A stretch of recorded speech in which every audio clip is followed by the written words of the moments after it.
can we apply perfume that has alcohol in it, and can we also pray in it? Okay, what is the issue of alcohol? A lot of the people have concerns regarding the alcohol that is applied on the body and on the clothes. It's not pure alcohol. It is perfume mixed with alcohol. So they say, can we pray? Is it najis? Where does the root of the problem come from? First of all, scholars differed long ago, and it's there in their books, whether intoxicants, and generally speaking, they refer to it as wine, whether wine is physically impure or it's only spiritually impure. Now, they have different opinions. Some say it is physically impure. So if I have a drop of wine on my clothes, then I cannot pray because my clothes is considered and rendered as najis, impure. So they considered wine as an impurity. And they have a lot of evidences to back them up. But these evidences are not clear. They're a bit ambiguous and can have double meaning. The verse in Surah Al-Ma'idah, إنما الخمر والميسر والأنصاب والأزلام رجس من عمل الشيطان, that verily wine, gambling, the idols, and the lots that they draw to decide what to do and where to go are rijs. So rijs, one of its meaning is an impurity, something that is filthy. And one of its meaning as well, it can also refer to sinful, something that is bad. And it's from the actions of shaitan. Refrain from it. So those who say that wine is najis, is impure, they refer to this ayah.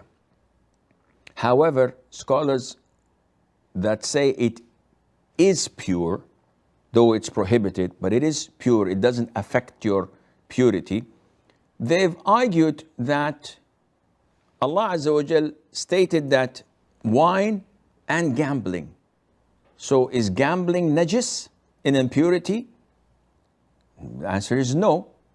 When we play poker or blackjack or whatever, this is gambling, this is haram. When I buy a lottery ticket, this is gambling, it's haram. But do I have to wash my hands? Do I have to perform wudu? No scholar says that you do. Therefore, they say that it's a clear indication that it is not physically impure. Now, putting this aside, when we come to alcohol, alcohol is not wine, but because it is a component of wine, and it is the main reason for people to get wasted and intoxicated, the later scholars considered it to have the same ruling as wine.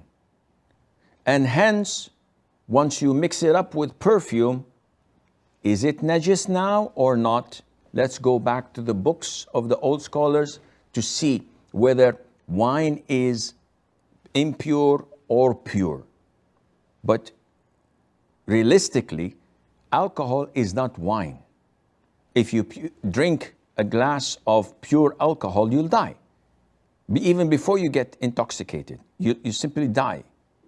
So, coming to the other side, when the scholars stated that it is pure, they have backed their opinion with a number of different evidences. One of them, the hadith of Anas, may Allah be pleased with him, and that is when the final ayah was revealed in prohibiting wine totally, because we know that there were 3 stages for wine prohibition. The first one, they ask you about wine and gambling or maisir, and say that there is benefits and there is great sins in it, and the sin far exceeds the benefits. So this is prohibition number 1. It's not prohibited, but you should not do it. Then stage 2, when Allah Azza wa Jal stated that you must not pray in a state of intoxication until you realize and understand, until you are conscious of what you are saying. So this limits the time for you to get wasted. But there's no prohibition yet.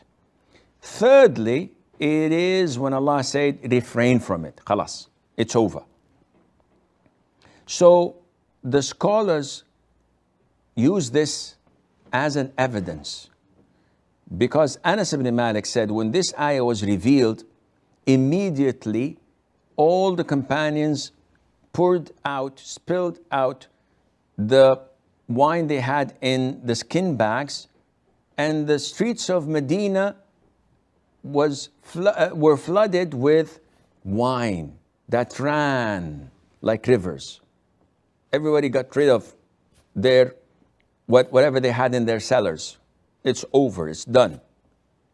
So the Prophet did not tell them to wash it. The Prophet did not tell them to take their shoes off when they entered the masjid, because they walked on these muddy, saturated grounds with wine, which indicates that it is pure. And this is the most authentic opinion of scholars, that alcohol, wine is haram. It's totally prohibited to make, to buy, to carry, to serve, let alone to drink.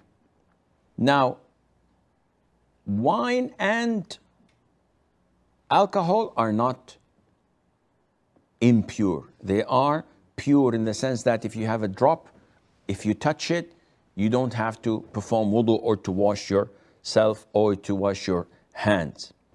Having said that, it is totally permissible to wear and to put on perfume that is alcohol based, and to pray in it without any problem, whether you are a man or a woman.